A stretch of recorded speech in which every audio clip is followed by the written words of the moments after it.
मिर्ज़ा असदुल्ला खां गालिब। बस की दुश्वार है हर काम का आसा होना, आदमी को भी मयस्सर नहीं इंसान होना। ये गालिब है। मैंने मजनू पे लड़कपन में असद संग उठाया था, सर याद आया।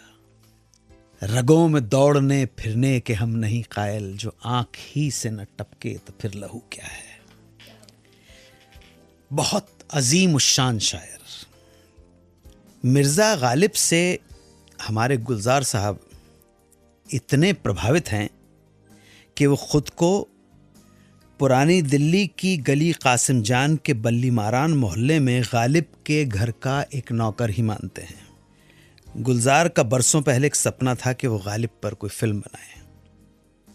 परिचय, कोशिश, नमकीन, मौसम और आंधी जैसी फिल्में संजीव कुमार के साथ करने के बाद उनको यकीन हो गया था कि गालिब के साथ कोई जस्टिस कर सकता है तो वो हैं संजीव कुमार। और उन्होंने संजीव कुमार के साथ गालिब फिल्म बनाने की घोषणा भी कर डाली। ये खबर जब आम जनता तक पहुंची तो एक कॉलेज स्टूडेंट को गुलजार का ये फैसला ठीक नहीं लगा, क्योंकि उस विद्यार्थी को लगता था कि संजीव कुमार गालिब के साथ इंसाफ नहीं कर पाएंगे इस रोल के साथ। अगर गालिब के साथ गालिब को करते हुए कोई जस्टिफाई कर सकता है तो वो खुद है। इस कॉलेज स्टूडेंट का नाम था शाह नसीरुद्दीन शाह। नसीरुद्दीन शाह स्कूल और कॉलेज के ज़माने से ही थिएटर से गहरे जुड़े हुए गालिब के दीवाने, और उनकी भी यही तमन्ना थी कि वो गालिब का रोल करें। तो जनाब, जब नसीरुद्दीन शाह को ये बात पता चली कि गुलजार संजीव कुमार को लेकर गालिब बना रहे हैं, तो उन्होंने गुलजार को एक चिट्ठी लिख डाली कि आप अपने निर्णय पर दोबारा विचार कर लें, क्योंकि संजीव कुमार इस रोल के लिए फिट नहीं है। पहला कारण तो यह है कि संजीव कुमार अच्छी उर्दू नहीं बोल पाएंगे, और दूसरा ये कि उनका उर्दू शायरी से दूर दूर तक कोई वास्ता नहीं।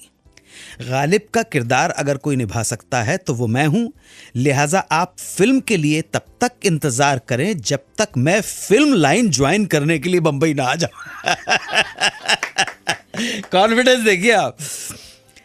ये चिट्ठी गुलजार साहब तक तो नहीं पहुंची, लेकिन चिट्ठी में लिखी बात ऊपर वाले तक पहुंच गई और उसने नसीरुद्दीन शाह की बात सुन ली।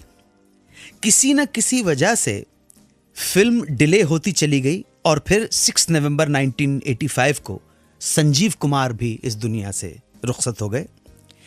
इसी बीच 1984 में लेट इंदिरा गांधी की योजना ने मूर्त रूप लेना शुरू कर दिया। इस योजना के इम्प्लीमेंट हो जाने से अब दूरदर्शन केवल बड़े शहरों तक सीमित नहीं रह गया था, अब हर छोटे बड़े शहर में दूरदर्शन का प्रसारण संभव हो गया था, और दूरदर्शन एक स्ट्रॉन्ग मीडियम के रूप में एस्टैब्लिश हो चला था। इसलिए बहुत से निर्माता निर्देशक इसके जरिए अधिक से अधिक लोगों तक पहुंचने की गरज से दूरदर्शन की तरफ मुड़ने लगे। लिहाजा गुलजार ने गालिब को इस नए माध्यम में प्रस्तुत करने का निश्चय किया। ये वो वक्त था जब नसीरुद्दीन शाह एक श्रेष्ठ अभिनेता के रूप में स्थापित हो चुके थे। अब जब गालिब के रोल की बात आई तो गुलजार की पहली पसंद ही नसीरुद्दीन शाह थे, पर प्रोड्यूसर्स गुलशन कुमार और जयसिंह इससे अग्री नहीं करते थे। उन्हें प्रॉब्लम थी नसीरुद्दीन शाह की फीस को लेकर, सो वो उनसे मोल भाव करने लगे। नसीर तब तक इस स्थिति में पहुंच चुके थे कि वो अपनी शर्तों पर ही काम करें। इसलिए उन्होंने गुलजार को अपनी चिट्ठी की बात बताते हुए कहा कि इतने बरसों बाद जब मुझे आपके साथ गालिब करने का मौका मिल रहा है तो मैं ये रोल किसी और को नहीं करने दूंगा। रही बात पैसों की, तो पैसे तो गालिब भी अपने हिसाब से लेते थे, तो नसीर भी अपने हिसाब से लेगा। गुलजार कहते हैं कि ये रौब और ये आत्मविश्वास गालिब की शख्सियत का ही रिफ्लेक्शन था, जिसने उनके विश्वास को और पक्का कर दिया कि ये रोल नसीर के सिवाय और कोई नहीं कर सकता। सो इस तरह बरसों बाद नसीरुद्दीन शाह की तमन्ना पूरी हुई मिर्ज़ा गालिब के रोल करने की। इस किरदार को नसीर अपने जीवन का सबसे अहम किरदार मानते हैं।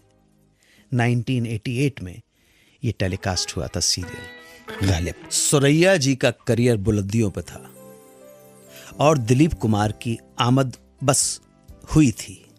दिलीप कुमार ने के आसिफ से गुजारिश की कि उन्हें एक फिल्म सुरैया के साथ करने का मौका दें। के आसिफ मान गए और सुरैया और दिलीप कुमार को लेकर एक फिल्म स्टार्ट की। टाइटल रखा गया जानवर। पर इस फिल्म की शूटिंग के दौरान ऐसा क्या हो गया कि न सिर्फ ये फिल्म बंद हो गई, बल्कि सुरैया ने दिलीप कुमार के साथ कभी भी काम न करने का फैसला कर डाला। सुरैया और दिलीप कुमार की ये कहानी इस छोटे से ब्रेक के बाद। सुनते रहिए रेडियो का number 1 show Suhana Safar with Anu Kapoor, सिर्फ 92.7 बिग FM पर।